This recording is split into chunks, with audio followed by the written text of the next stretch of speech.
conversation with ease, because the story with conversation with ease is, well, conversations is what most of us like to do, especially if you're running a business or building a business, or something more trivial such as you're stuck waiting for a late train and there's people, a bunch of strangers standing around you and going, well, I'm kind of bored, so maybe I'll talk to one of the strangers and maybe I'll learn something. Now, if you're like me, usually starting a conversation with a stranger consists of a lot of anxiety. Oh my gosh, I know they're not gonna like me right away, so why even start? But one thing that may help is to take your keep the idea and break it down into levels and how you want to conduct the conversation. And that may help. For example, level 1, you start off with small talk, and generally, that's generally weather, things, comments about the immediate surroundings, maybe current events, and probably superficial stuff, something that you may just notice off your mind or something, just general stuff. So that may be a minute or two, or how long you choose. Then once you begin to feel a little bit more comfortable with the person, then you may want to go into perhaps a little fact disclosure. For example, you want to say, hi, I'm Sam, I'm a programmer working for the state and so on.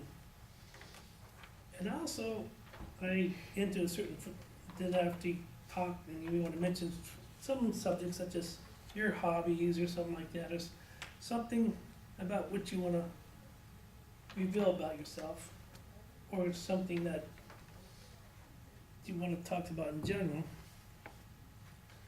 Now, after a while, if your comfort level even builds up even further, and of course, with conversation, it's almost like everything else takes practice. Because let's face it, when you're a brand new musician, you get on stage and now you gotta perform a song, it won't be easy. But as you do it a few times, it may become a little easier. So, but anyway, on level 3, viewpoints and opinions. There you go. And this generally goes into personal viewpoints, opinions, politics, mutual acquaintance, and so on. For example, you'll be talking, and you may just listen to what you're saying, and you may realize, oh, you know Joe Smith too? Or Scott Smith? Or Dave Moreau? Or anybody? And I know that guy. In fact, I think he's at Toastmasters. Or some, he goes, Toastmasters? Of course, he may ask, was Toastmaster with that? And of course, you go into details. And also with viewpoints. If you really feel comfortable with the person and you may hear a general comment, well, how do you think about the economics, the political situation, and that kind of stuff? But say that for later when you get that comfort level. Now, this is when you really get personal on number 4. This is when you really feel comfortable with the person, you know, perhaps concerns about what you have with your relatives, maybe take several meetings to reach this level, which means if you don't feel comfortable the first 2 times, 3 times, or whatever, maybe it's that 4th time you meet them at the bus stop. And you go, oh, hi, how you doing? Oh, hi, Mario, hi, Sam, that kind of thing. And you may just go on and say, oh, Mario, I remember a couple days ago you said something, you had some issue about your kid or something like that, or you had kids. Or maybe you just had kids and how you run the conversation. I have kids too. By the way, have you found the formula to handle teenagers? Or something like that, and you go into details such as that. Now, that's generally what I have as my 4 general steps as described to first step. So this next step, I don't have a complete stranger, but we have somebody here that wants to play a stranger. We're gonna do a reenactment and how this general activity works.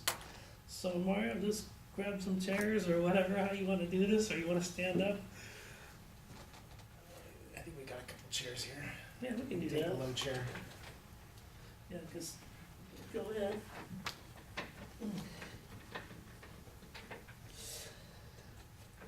Hey Mario, welcome to C-sharp class. How you doing? This is a C-sharp class? Yes, I thought it was the F-flat class. F-flat class. Oh man, I better check my schedule. I'm just joking. Oh, okay. Whew, I was wondering there, because I know that the F class is down the next hall. So, tell me, I'm kind of new to C-sharp. Do you know much about C-sharp, or? I mean, No, that's why I'm taking this class. really? Yeah. Because I don't know about it either, but I was told they're gonna throw me into the subject, and they don't have anybody that knows C-sharp, so I better take this class so we can get this project started. They insist on C-sharp, I'm not sure why, because I don't know anything about the language. Oh, where do you work? Oh, I work at this place. I work for the state, franchise tax board. Okay. Oh, by the way, my name is Sam, and you are Mario. Mario. How you doing? Oh, good, thanks. Oh, you bet. So, what kind of programming knowledge do you have? I do COBOL. Oh, COBOL, really? On the mainframe. Really? With cards. Oh, with cards. Oh, I remember those things. I thought they put those things to pasture years ago. Wow. Better think twice. Oh, tell me about it. I remember dealing with cards. I had to get out of there. Cards were difficult for me. Oh, wow. So, anyway.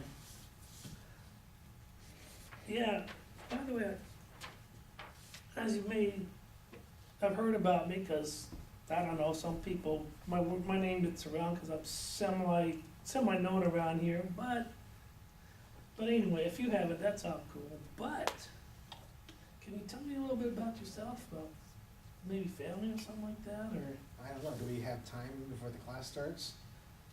I don't see the teacher yet. So I guess we have all the time till the teacher shows up. Okay. I guess the teacher's late. Yeah, you're right. It hasn't started already, hasn't it? Yeah, it is. Oh my gosh, I can't believe it. Most teachers use their time, but I get a little anxious when teachers are kind of late, so I insist on starting a conversation, because especially when I'm going to a new language I know nothing about. Yeah. And so, anyway.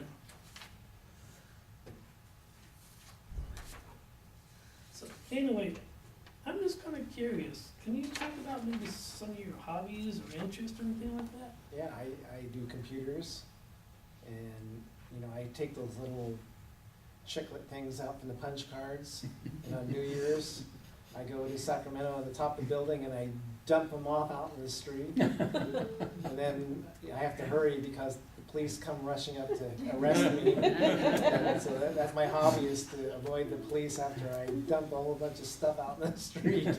Oh man, have you been lucky with that so So far? far. So far. Yeah, last year I was on my motorcycle and they chased me around for a while, but I was just too fast for them. They couldn't catch me.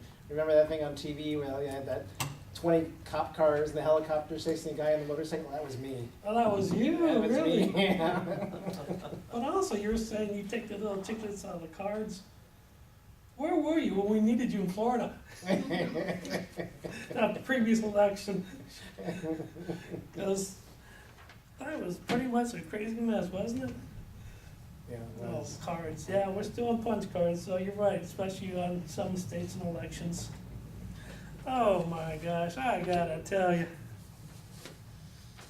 But tell me, what do you actually think, if you don't mind, about what's going on with how you feel about the politics and stuff like that? You got an opinion on what's going on with that now? Because I've been kind of.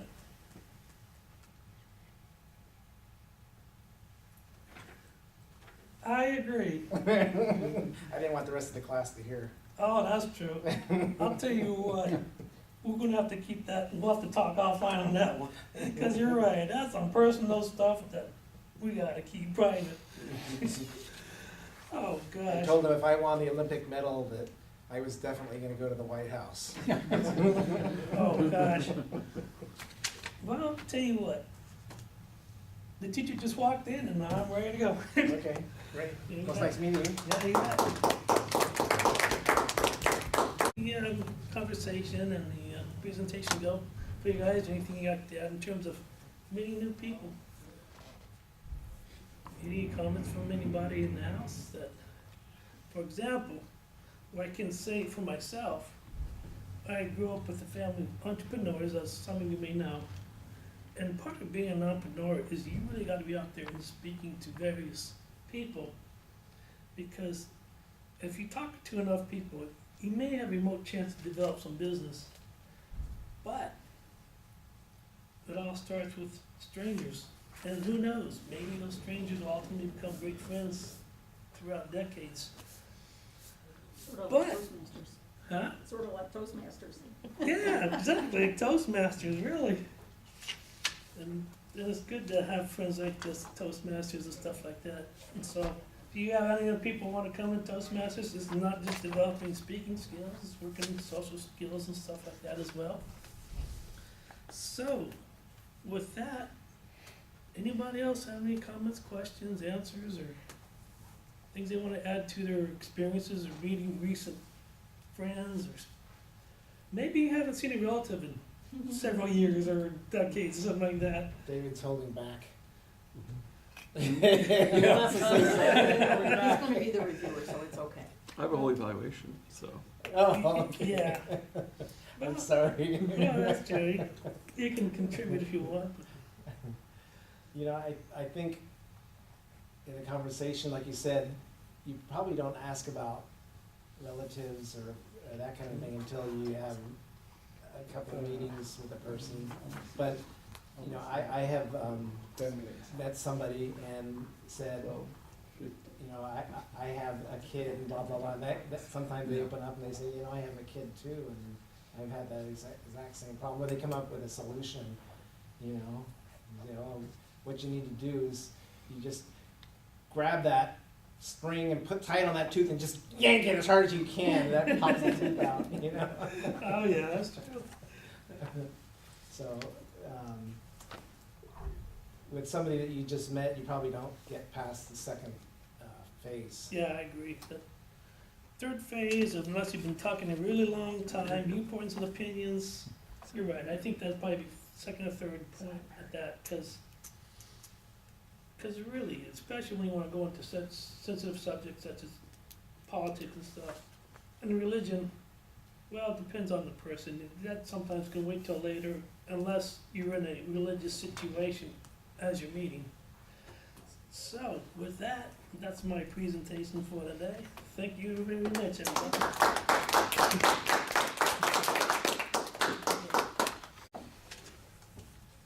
So Sam, I love the location of your speech. It brought me back when I met my wife. It was the same exact situation. The teacher just totally changed class on us, didn't tell the students, we just sat there for 40 minutes. So I had a 40-minute conversation with the woman I was gonna marry, and it just totally sent me up to where I am today. So it really brought me back, so thank you. I really like that you explain the value of conversation skills and the different techniques and what each level involves. I thought it was very important to see, okay, small talk is these items, you know, fact disclosure, viewpoints, it's all these different items to see, and I thought that was really great to really visualize it a little bit more. So that was very good. It talks about, one of the other questions, open-ended questions, and did you use them? I thought you really tried to use them well. I thought that was a really good part of the speech. The one thing I questioned, and I questioned Sam Mario's speech when he did this speech, and I'm wondering now if it's just a programmer thing. That, I don't know, like a lot of us, to have an opening question, it's like, you have to share something about yourself first. Like, you can't just walk up to me and say, hey, what's up with your family? Like, I'm like, whoa, whoa, like, you're a stranger here, I don't really know you. But it seemed, because like, at least for me, it's, hey, my son was a total pain at baseball yesterday, it's crazy, you know, and then it's, hey, do you have kids? Like, did you have any of those issues? You know, but for you guys, I mean, it felt more like an interview. You know, and I have a journalism degree as well, so it really felt like an interview. Like, hey, I'm gonna now turn to Mario and interview. Hey, how's the family? Hey, how's this? And it's the same thing. I felt he would have been more open in his answers if he had felt that he knew you a little bit, because it really felt like it was more of a one-way street. So you really got to develop that two-way street to make the other person feel comfortable with you. I mean, I know you guys are because you're friends. But in general, it's like you just want to have that openness. No, I thought it was a good speech. It was definitely a good effort, and look forward to more of them. Thank you. Yep.